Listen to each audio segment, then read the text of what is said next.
Hello my friend, this is Ajit Kumar and welcome on your channel English वाला 365D। I hope you are all doing well in your life। और इसी उम्मीद के साथ हम क्या करते हैं, आज की टॉपिक की शुरुआत करते हैं। माय डियर स्टूडेंट, आप जोश के साथ अपने लाइफ में क्या कर रहे होंगे, आगे बढ़ रहे होंगे और पढ़ाई कर रहे होंगे। जो एक आपने जज्बा लिया है अपने अंदर सीखने का इंग्लिश, और यहाँ पे आप मेरे साथ जुड़े हैं AW365D पे, तो आपको निराश तो नहीं किया जाएगा यहाँ पे, क्योंकि आपको पता है कि AW365D का वे क्या है, यहाँ का कॉन्सेप्ट क्या है, यहाँ का समझाने का तरीका, जो एक बच्चे के माइंड में यहाँ तक कैसे लॉक कराया जाएगा। जब तक आपको पूरा माइंड में लॉक ना करा दिया जाए तब तक यहाँ पे मैं तो छोड़ता नहीं हूँ, और बिना कॉन्सेप्ट का आपका कुछ भी यहाँ पे कोई भी सॉल्व क्वेश्चन नहीं कराया जाता है। सो माय फ्रेंड, अगर आप इस चैनल पर अगर नए मुझे आप फर्स्ट टाइम देख रहे हैं तो यहाँ से मेरे साथ 2 से 3 मिनट जुड़िए आप। और जो नए बच्चे हैं और यहाँ पे अगर वो जुड़कर यहाँ पे देखते हैं कि वास्तव में क्या कॉन्सेप्ट आपके लिए जो पढ़ाया जा रहा है क्या आपके लिए वैलिड है या नहीं है, और जो मेरे पुराने बच्चे हैं जिनसे एक मुझे अच्छी उम्मीद है कि अगर वो वास्तव में मेरे से इंग्लिश सीख पा रहे हैं, मुझे समझ पा रहे हैं, अपने लाइफ में आगे बढ़ रहे हैं, तो मुझे बहुत ही ज़्यादा खुशी फील होगा। इससे बढ़ के मेरे लिए कोई भी बात नहीं होगा। यहाँ पे मुझे आपसे कुछ भी नहीं चाहिए माय डियर स्टूडेंट। अगर आपको लगता है कि वास्तव में ये यहाँ पे खड़ा होके जो भी यहाँ पे इंग्लिश पढ़ा रहा है, यानी कि आप मेरा नाम तो जानते ही हैं, अगर वास्तव में आपके लिए मेहनत कर रहा हूँ दिल से और आपके लिए यहाँ पे कॉन्सेप्ट ला रहा हूँ, चाहे परिस्थितियाँ कैसी भी हों, आपको डेली बेसिस पे या फिर एक दिन कभी इधर उधर हो जाता है, आपको ग्रामर की कॉन्सेप्ट लाई जा रही है, तो मैं यहाँ पे दिल से आपके लिए कुछ करना चाहता हूँ। आपको माय डियर स्टूडेंट बस करना क्या है कि जो भी स्टूडेंट पढ़ने वाले हैं ना, आपके दोस्त हो, रिलेटिव हैं या फिर जो भी गरीब बच्चे हैं, अगर उनके तक मेरा कॉन्सेप्ट अभी तक नहीं पहुंच पाया है तो आप उनको बस शेयर करिए, बोलिए कि एक बार वॉच करें। अगर वास्तव में उनको समझ में आता है तो मुझे बहुत ही ज़्यादा खुशी होगी कि इस प्लेटफॉर्म से बच्चे पढ़े हैं, कुछ सीखे हैं और कहीं पे जाके अपने झंडे को क्या कर रहे हैं, लहरा रहे हैं। यानी कि एक जो सीना चौड़ा होता है ना एक टीचर का भी, क्योंकि जब तक मैं कॉन्सेप्ट, जब तक मैं स्टूडेंट के सामने अभी जाऊँगा नहीं, लोग मुझे जानेंगे नहीं, तब तक उनको समझ में कहाँ से आएगा कि AW365D पे ग्रामर एक ऐसा प्लेटफॉर्म है, एक यहाँ पे ऑनलाइन AW365D जिस पे ग्रामर के एक भी कॉन्सेप्ट को नहीं छोड़ा जाता है। ये नंबर 1 आपके ग्रामर का चैनल ये आपका है। लेकिन अगर आप इसे क्या करेंगे, सपोर्ट करेंगे, तो मैं और ज़्यादा बेटर तरीके से क्या कर सकता हूँ, आपके सामने ला सकता हूँ। फिलहाल में वो सब बात की बात है, आप यहाँ पे पढ़ाई करिए। अगर वास्तव में आपको लगेगा कि हाँ वास्तव में बंदा मेरे लिए मेहनत कर रहा है, खड़ा है वहाँ पे और हर दिन हम लोग के लिए क्या रहा है, न्यू कॉन्सेप्ट ला रहा है, तो इसका मतलब कहीं ना कहीं से सपोर्ट तो करना चाहिए और उन स्टूडेंट को भी पहुँचाना चाहिए क्लास को, जो वास्तव में सीखना चाहते हैं, कुछ करना चाहते हैं अपने लाइफ में। क्योंकि बिना लक्ष्य अगर आप जीवन जी रहे हैं ना माय डियर स्टूडेंट, तो वो व्यर्थ ही है। जीवन में आगे बढ़ना है तो एक लक्ष्य क्या करिए, अपने माइंड में लॉक करिए, उसके प्रति आप कार्य करिए, जो मजा आएगा ना उसकी कुछ फीलिंग ही अलग है। आइए चलते हैं कॉन्सेप्ट पे बिना समय गवाए। यहाँ आप देखते हैं कॉन्सेप्ट ऑफ डेट का माय डियर स्टूडेंट, कि आपने यहाँ पे मैंने आपको बताया था एंटीसीडेंट्स, मैंने आपको बताया था माय स्टूडेंट कॉन्सेप्ट में कि आपके जो एंटीसीडेंट होते हैं, यहाँ पे जो मैंने लिखा है ये आपके क्या होते हैं, एंटीसीडेंट्स क्या होते हैं। हो सकता है कुछ यहाँ पे नए बच्चे हो तो वो भी थोड़ा सा देख लें। एंटीसीडेंट माय डियर स्टूडेंट वो होता है जब आप करते हैं क्या है कि किसी रिलेटिव प्रोनाउन के पहले, किसी रिलेटिव प्रोनाउन के पहले आप क्या करते हैं माय डियर स्टूडेंट, यहाँ पे उसके पहले आप कोई क्या करते हैं, नाउन जोड़ते हैं, या फिर क्या करते हैं कोई नाउन इक्विपमेंट, कोई नाउन इक्विपमेंट आप क्या करते हैं यहाँ पे उसके साथ देखते हैं, सॉरी इक्विवेलेंट आप देखते हैं यहाँ पे। तो यानी कि इक्विवेलेंट का मतलब होता है हमारे डियर स्टूडेंट यहाँ पे कि पूर्व पद, यानी कि समान आप क्या करेंगे, नाउन या फिर नाउन के समान आप क्या करेंगे यहाँ पे एंटीसीडेंट, जिसका मतलब होता है पूर्व पद, यानी कि इससे पहले आपका जुड़ा रहेगा। तो आप वहाँ पर डियर स्टूडेंट हमेशा माइंड में अपने क्या करिएगा, लॉक करिएगा कि यहाँ पे आपके, और ये भी देखिएगा कि सेंटेंस आपके क्या होंगे, एंड से जुड़े रहेंगे। लेकिन कैसे जुड़े रहेंगे इसको समझिएगा। एक बार फिर से मुझे ध्यान से सुन लीजिए अच्छे तरीके से, ये थोड़ा सा शायद इधर उधर हो गया होगा। अगर एंटीसीडेंट की बात की जाएगी आपके सेंटेंस में और 2 सब्जेक्ट एंड से जुड़े रहेंगे, 2 सब्जेक्ट एंड से जुड़े रहेंगे, यानी कि 2 एंटीसीडेंट्स आपके एंड से जुड़े रहेंगे। अब एंटीसीडेंट आपको पता चल गया है कि रिलेटिव प्रोनाउन से पहले आपके नाउन और आपके नाउन इक्विवेलेंट जुड़े रहेंगे। और रिलेटिव प्रोनाउन आपके कौन कौन से हमारे स्टूडेंट, आपने यही देखा ना, आपने हु देखा, आपने क्या देखा यहाँ पे, विच देखा, आपने यहाँ पे होम देखा, आपने डैड देखा, ठीक है, बट है, एंड आपका क्या है, एज है। एकदम रट लीजिएगा हमारे डियर स्टूडेंट। यहाँ पे आपको कुछ भी कोई बुक उठाने की जरूरत नहीं है, आप एक कॉन्सेप्ट को यहीं पे रटिए मेरे साथ साथ और माइंड में अपने क्या करिए, लॉक करिए, समझिए बस रूल्स को।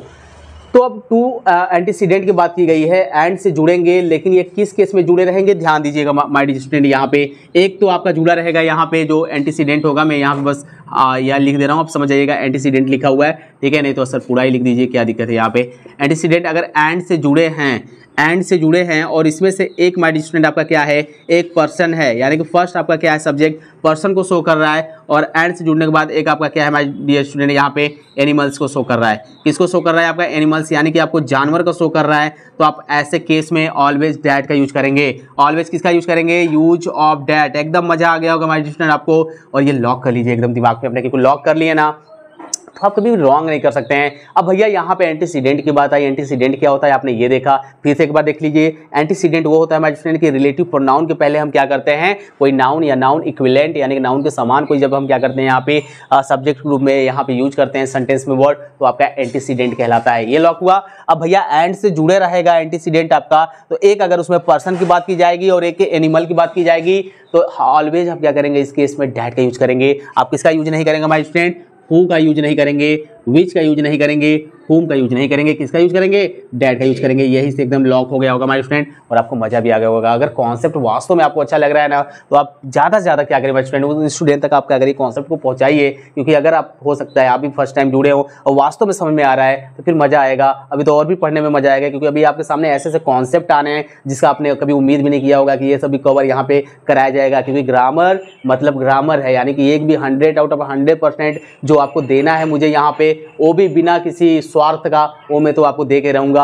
आपको लगता है कि अगर बंदा मेहनत कर रहा है तो वास्तव में सपोर्ट करना चाहिए, अगर नहीं लग रहा है तो कोई दिक्कत नहीं है, आप पढ़ते रहिए, लाइफ में आगे बढ़ते रहिए। मुझे तब भी खुशी मिलेगी कि यहाँ प्लेटफॉर्म से जुड़कर कोई बच्चा क्या कर रहा है, कुछ ना कुछ सीख रहा है। एग्जाम्पल की तरफ चलते हैं हमारे स्टूडेंट, यहाँ पे और देखते हैं लिखा हुआ है the man and his dog. अब बात होगी हमारे स्टूडेंट यहाँ पे पर्सन की बात हो गई है, ठीक है सर, आगे चलिए। और यहाँ पे देखिए हिज एनिमल, उसके एनिमल की बात की गई है। यहाँ पे डॉग क्या है, आपका एनिमल है। भैया जब एनिमल यहाँ पे है तो आप डैट का यूज करोगे, डैट का यूज होगा, रिलेटिव प्रोनाउन डैट का यूज। किस केस में हमारे स्टूडेंट आप क्या करेंगे, कौन कौन से यूज नहीं करेंगे, हु, विच एंड होम का यूज नहीं करेंगे। That I saw yesterday have been kidnapped, oh no, वो तो किडनैप हो गया। ये सेंटेंस आपका करेक्ट है। क्यों करेक्ट है, आपका ये देख रहे हैं एक नाउन यहाँ पे दिया गया स्टूडेंट आपका एंड हिज डॉग, यानी कि दो आपके यहाँ पे डैट है, ये आपके रिलेटिव प्रोनाउन है। यहाँ पे क्या है, रिलेटिव प्रोनाउन है, और रिलेटिव प्रोनाउन से जुड़े आपके एंटीसीडेंट, यहाँ पे क्या है, एंटीसीडेंट है। और आप देख रहे हैं कि एक आपका क्या है स्टूडेंट, एक आपका क्या है यहाँ पे पर्सन को शो कर रहा है और दूसरा एनिमल को शो कर रहा है। तो भाई जब भी पर्सन और एनिमल को शो करेगा और एंटीसीडेंट आपके एंड से जुड़े रहेंगे, आप खटाक दे क्या करिए, वहां पे डैट लगाइए, ओके। और यहाँ पे आप बहुत आराम से क्या कर लेंगे, यहाँ पे सेंटेंस को करेक्ट कर लेंगे। लेकिन माइंड में कम से कम आना चाहिए यार कि एक पर्सन रहेगा, एक एनिमल रहेगा, और एंटीसीडेंट अगर वर्ड है रिलेटिव प्रोनाउन में और किसी एंड से जुड़े तभी हम ये लगाएंगे, ओके, अदरवाइज नहीं लगाएंगे। अदरवाइज आप अपने कॉन्सेप्ट के अकॉर्डिंग चलेंगे कि पर्सन है तो हु लगाओ, है ना, और वस्तु है कोई थिंग है तो उसके लिए विच लगाओ, ठीक है। और डैट का यूज कैसे कैसे केस में करेंगे आपको लास्ट क्लास में भी जो बताया गया है आपने वहां देख के सीखा होगा। तो यहाँ पे एक्सप्लेनेशन फिर मैं करने बैठ जाऊंगा तो क्या ही होगा, फिर पढ़ने का मतलब मजा नहीं आएगा। सो बच्चों ये आपका गजब का ये सब रूल्स हैं, आप अच्छे से क्या करिए, जो मैं कॉन्सेप्ट बताता हूँ ना नोट करिए इसे बढ़िया से। जो मैं एक्सप्लेनेशन बताता हूँ अपने लैंग्वेज में जब नोट कर लोगे ना भाई, तो एक बार जब आप पढ़ोगे उसे उठा के ना, तो आप किसी को पढ़ाओगे, फिर मेरी आपको लेक्चर सुनने की या फिर दोबारा आपको अपनी नोटबुक उठाने की जरूरत नहीं पड़ेगी। एक बार अपना पढ़ के जाओ, बताओ, एग्जाम्पल फॉर्मेशन करो, बुक उठाओ और देखो कि एरर कैसे फाइंड करेंगे। अच्छा यहाँ पे एरर अगर आप मुझसे जानना चाहेंगे तो आपके डैट के जगह पे स्टूडेंट आपका क्या करेगा, डैट के जगह पे वो क्या क्या यूज करेगा, देखिए आपका हु यूज कर सकता है, आपका विच यूज कर सकता है, आपका होम यूज कर सकता है, बाकी और कुछ नहीं यूज करेगा। यही से एरर बना के दे देगा, बोलेगा भैया सेंटेंस फाइंड करो। चलो मैं ही कर देता हूँ, यहाँ पे लो 1 हो गया, यहाँ पे 2 हो गया, ओके, यहाँ पे हो गया A, यहाँ पे हो गया आपका B। देख लो किस तरह से पैटर्न एग्जाम में बनाते हैं और कैसे खिलवाड़ करते हैं बच्चों के साथ, ये आपको देखने को मिलेगा यहाँ पे, ओके।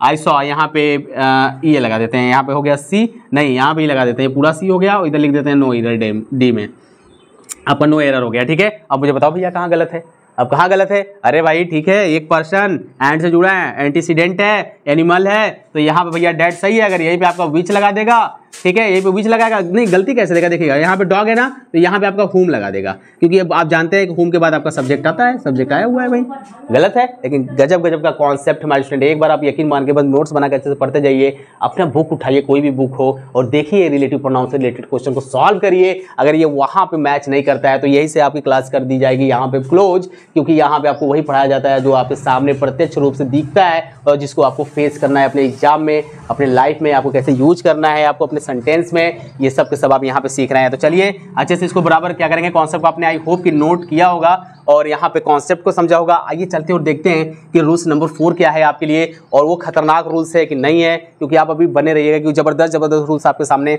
लाया जा रहा है। तो आइए चलते हैं और देखते हैं नेक्स्ट रूल्स को।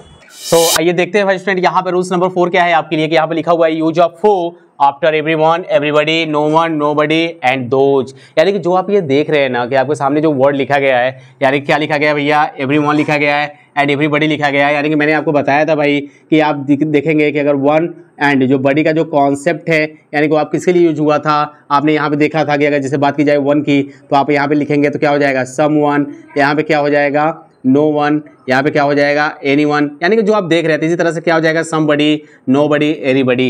यानी कि जो आप ये देख रहे हैं वर्ड ना, एवरीबडी हो गया आपका, एवरीवन हो गया। ओके सर, यहाँ तक समझ में आ गया। तो ये जितने भी आपने यहाँ पे देखा कि जितने भी वर्ड मैंने आपको बताया, अगर आप देखेंगे कि यूज ऑफ जब आप जाएंगे हु का यूज करने के लिए, यानी कि इनके बाद एवरीवन, एवरीबडी, यानी कि नो वन, एनीवन, आप इसके बाद हमेशा क्या करेंगे, हु का यूज करेंगे। रिलेटिव प्रोनाउन किसका यूज करेंगे, हु का यूज करेंगे। कहानी खत्म। बात बस इतना ही है माय स्टूडेंट कि अगर आपको कभी क्या करना पड़े, रिलेटिव प्रोनाउन का यूज करना पड़े, everyone, everybody, no one, anyone, someone, somebody, तो आप हमेशा क्या करेंगे, हु का यूज करेंगे। और हु के साथ साथ आप क्या कर सकते हैं माय स्टूडेंट, आप डैट का भी यूज कर सकते हैं। ये आप जरूरी नहीं है कि आप यहाँ पे डैट का यूज नहीं करेंगे, यानी कि इनके साथ आप हु एंड डैट दोनों का यूज कर सकते हैं। हु एंड डैट दोनों का यूज कर सकते हैं, गलत नहीं है। समझ में आया क्या, एग्जांपल से समझते हैं। यहाँ पे लिखा हुआ है स्टूडेंट, यहाँ पे everyone who that has visited the Taj Mahal likes it. जो भी व्यक्ति, जितने भी हैं, प्रत्येक व्यक्ति क्या कहते हैं, हुम इज जो हैज विजिटेड, क्या कर चुके हैं, विजिटेड कर चुके हैं, ट्रेवल कर चुके हैं, वहां पे जा चुके हैं, यहाँ पे द ताजमहल देखने के लिए, लाइक्स इट, उसे क्या करते हैं, लाइक इट, उसको पसंद करते हैं। अब कहानी यहाँ पे आएगी माय स्टूडेंट कि यहाँ पे आपने हु भी लिखा है, डेट भी लिखा है। तो माय डियर स्टूडेंट, मैंने आपको बताया ना कि आप बस इसको क्या करेंगे, थोड़ा सा रट्टा तो मारना ही पड़ेगा भाई। हर एक का कुछ कॉन्सेप्ट नहीं होता है, मैं तो रूल्स आपके सामने ला दिया। बस इतना बता सकता हूँ कि वन और बड़ी वाले जितने वर्ड हैं, यानी कि बस आपके माइंड में इतना है कि यार वन एंड बड़ी वाले वर्ड है, अच्छा ठीक है, समबडी, नोबडी, एनीबडी, एवरीबडी, ठीक है, नो वन, एनीवन। तो ये आपके माइंड में जैसे ही आपके लॉक होगा, तो इसके लिए हमेशा रिलेटिव प्रोनाउन का यूज आप हु का यूज करेंगे, या फिर डैट का भी यूज करेंगे। हु ज़्यादा आपके लिए अच्छा माना जाएगा, डैट का भी यूज कर सकते हैं, कोई भी दिक्कत नहीं है। सो यहाँ पे everyone who that has visited the Taj Mahal likes it, correct है माय स्टूडेंट, ये रॉन्ग आपका नहीं है। यहाँ पे आपका डैट भी सही है, हु भी सही है। यहाँ पे मैंने ऑब्लिक किया हुआ है, यहाँ पे आप देख सकते हैं कि दोनों आपका क्या है, सही है। Nobody that watch the match will ever forget it. अब यहाँ माय स्टूडेंट आया ना आपका नोबडी, यहाँ पे डैट आया। सर आपने हु कहाँ लिखा है, तो लिख दो भैया, यहाँ पे आपने डैट क्या किया है, डैट भी लिखी है, और यहाँ पे आप क्या कर सकते हैं, हु भी लिख सकते हैं। और यहाँ पे आप देख रहे हैं माय स्टूडेंट कि यहाँ पे लिखा हुआ है watch the match will ever forget it. अब यहाँ मैं स्टूडेंट, चलिए एक और एग्जांपल मैं अपने तरीके से आपको दे देता हूँ थोड़ा सा, क्योंकि यहाँ पे अगर आपके सामने भी कुछ एग्जांपल आपके सामने आपका टीचर लाएगा तो आपके लिए और भी बेटर रहेगा। यहाँ पे जैसे मैं बोल दूँ एवरीवन, एवरीवन, अब यहाँ पे स्टूडेंट आपका मन है तो आप डैट लगाइए, चाहे यहाँ पे आपका मन है तो हु लगा दीजिए, ठीक है। Knew him and liked him, knew him and liked him. So my student यहाँ पे एंड छूट गया। चलिए ये आपका सेंटेंस करेक्ट है। आप देख रहे हैं कि एवरीवन प्रत्येक क्या करते हैं, जो न्यू हिम उसको जानते हैं और उसको क्या करते हैं, लाइक्ड हिम, उसको क्या किए, पसंद किए थे। यानी कि जितने भी वो लोग उसको क्या किए, जाने थे, वो सभी के सभी उसको क्या किए, लाइक्ड किए। और माय स्टूडेंट ये आपका आगे वाला सेंटेंस आप देख रहे हैं कि पास्ट में, ऐसा इसलिए क्योंकि यहाँ पे न्यू भी आपका क्या है, वर्ब का सेकेंड फॉर्म है। तो सेंटेंस को जैसा चलाओगे वैसा ही आगे आपको क्या करना पड़ेगा, रखना पड़ेगा। वो कहते हैं ना कि एक मानव जीवन की क्या होती है, जो लाइफ होती है, जिस तरीके से आप अपने लाइफ को मोड़ोगे, जिस दिशा में मोड़ोगे, वो लाइफ उसी दिशा में चलने लगती है। अब ये डायलॉग मत याद कर लेना कि जिस लाइन में हम खड़े होते हैं लाइन वहीं से शुरू हो जाती है, ठीक है। ये वाला डायलॉग नहीं मारना है यहाँ पे कि यहाँ पे क्योंकि बच्चे हो आप, शैतानी खुरापात माइंड आपके माइंड में थोड़ी बहुत आती है वर्ड ऐसे, तो यहाँ मैं कुछ और डायलॉग मार रहा हूँ, आप कुछ और डायलॉग को रिलेट कर दे, ये गलत है, ठीक है। यहाँ में स्टूडेंट अगर आपका सेंटेंस क्या चल रहा है, अगर जिस फॉर्म में चल रहा है, जिस टेंस में चल रहा है, आप उसी टेंस में आगे भी चलेंगे। अगर जिस टेंस में आगे जाके वो क्या हो रहा है, चेंज हो रहा है, तो फिर उसी टेंस में हम आगे चेंज कर देंगे, ओके। यानी कि कहीं ना कहीं इसमें मोड़ आएगा आपके टेंस वाले हर एक कॉन्सेप्ट, कौन सा वर्ब का फॉर्म यूज करेंगे, कौन सा हेल्पिंग वर्ब का फॉर्म यूज करेंगे, यानी कि जबरदस्त है यार। यानी कि एक बार आप रूल्स को अगर आपको पूरा कंफर्म है ना, तो फिर आपके लिए एकदम धुआं धुआं हो जाएगा, क्योंकि फिर आप उड़ा देंगे उसको। आप जब इसको उड़ाने लगेंगे ना, यानी कि जब आपके हाथ में पेन आ गया, एक कॉपी आ गई और आपने रूल्स को देखा, यहाँ पे एग्जाम्पल को भी देखा तो आपने रूल्स लिख दिया, रूल्स को देखा तो आपने एग्जाम्पल जनरेट कर दिया। इसका मतलब कहानी यहाँ पे पूरी पूरी क्लियर है कि आप अपने माइंड में इसको क्या कर चुके हैं, इंग्लिश ग्रामर को बैठा चुके हैं। जो सामने आए धड़ाधड़ उसको क्या करो, बैटिंग उसके सामने करते रहो। पागल हो जाएगा कि डालू कहाँ में, कौन सी पिच पे, ये तो हर शॉट खेल रहा है, क्योंकि यह शॉट वही खेल सकता है जो अपने आप के हर एक सब्जेक्ट में अपने आप को क्या करे, मास्टर बनाए। और जब आप अपने आप को क्या कर लेंगे, क्योंकि यहाँ पे आप देख रहे हैं कि यहाँ पे आपको मास्टर बनाने के लिए मैं खड़ा हूँ, क्योंकि कोई कॉन्सेप्ट तो छूट ना रहा है। तो जो क्या करेगा, टीचर हो चाहे बच्चा हो, पेरेंट्स हो, इंग्लिश से कहीं भी क्वेश्चन उठाए ग्रामर का ना, फोड़ के रख दो एकदम, ऐसा शॉट मारो कि जाके सीधा क्या हो, बाहर ही जाए खटाक। ठीक है, यहाँ मैं देखते हैं कि यहाँ पे आपके यहाँ पे 2 रूल्स को आज हमने डिस्कशन किया, जो कि जबरदस्त रूल्स था। यही पे आज के क्लास को स्टॉप करेंगे, क्लास ज्यादा आपके लिए बोरिंग ना हो जाए। आप इतना नोट्स बना के क्या करिएगा, बराबर पढ़िएगा। अब आपके लिए जो भी क्लासेस लाई जाएंगी, इसके आगे वाली नेक्स्ट क्लास आपके 2-3 क्लास में उम्मीद है कि आपका प्रोनाउन कहानी खत्म हो जाएगी। प्रोनाउन की कहानी जैसे ही खत्म होगी, आपके नेक्स्ट 2 क्लास में ही मैं खत्म कर दूंगा। ये 2 या 3 क्लास में आपका बस ये एंड होने वाला है। फिर आपका एडजेक्टिव स्टार्ट होगा, वर्ब स्टार्ट होगा, एडवर्ब स्टार्ट होगा, प्रीपोजिशन जो आपने एक ड्रीम ले रखा है, कंजंक्शन हर एक पढ़ाएंगे, प्रीपोजिशन पूरा का पूरा जो आपके एग्जाम में आता है उसको साथ साथ लेते हुए कैसे लाइव में इसको कैसे भी कॉम्पिटिटिव एग्जाम में क्वेश्चन पूछेगा उसकी प्रैक्टिस कराते हुए चलेंगे। तो चलिए यहीं पे हम स्टॉप करते हैं। आप दिल लगा के नोट्स बना के पढ़ते रहिए, लाइव में आगे बढ़ते रहिए। All the best.